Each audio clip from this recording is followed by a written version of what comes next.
High বন্ধুরা, কেমন আছো সবাই? অবশ্যই ভালো আছো। মহাদেবের আশীর্বাদ যেন সবাই ভালো থাকে। হার হার মহাদেব বলে ভিডিওটা শুরু করলাম। তোমরা দেখতে পাচ্ছ আমি আটা মাখিয়ে পুকুরে দিয়েছি। এটা হলো আমাদের পুকুরে আমার বাবা যখন খেতে দেয় তখন কত মাছ আছে, লাইলেন্টিকা, পাঙস টেংরা, মনোপিয়া, রূপচাঁদ, অনেক মাছই আসে। এসে কী সুন্দর দেখতে লাগে খেতে দিলে।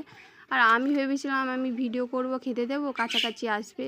বাবুরা আসেইনি, লজ্জা পাচ্ছে ক্যামেরার কাছে। যেরকম আমার শালকি পাখি, টিয়া পাখি লজ্জা পায় ক্যামেরার সামনে, সেরকম এরাও লজ্জা পাচ্ছে। কি করব বলো? দেখার চেষ্টা করেছিলাম কিন্তু পারিনি তোমাদেরকে ভালো করে দেখানোর।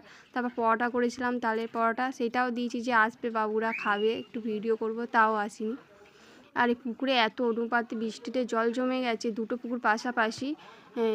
জল ওপাশে পাশ হয়ে যাওয়ার জন্য, পাশ হয়ে গেলে মাছ চলে যাবে, ওই জন্য বাবা জাল দিয়ে ঘিরে দিয়েছে পুকুরটা, দেখতেই পাচ্ছ। আর বাড়িতে সে চিড়ে ছিল, মা জানে না, জানলেই আমায় মারবে।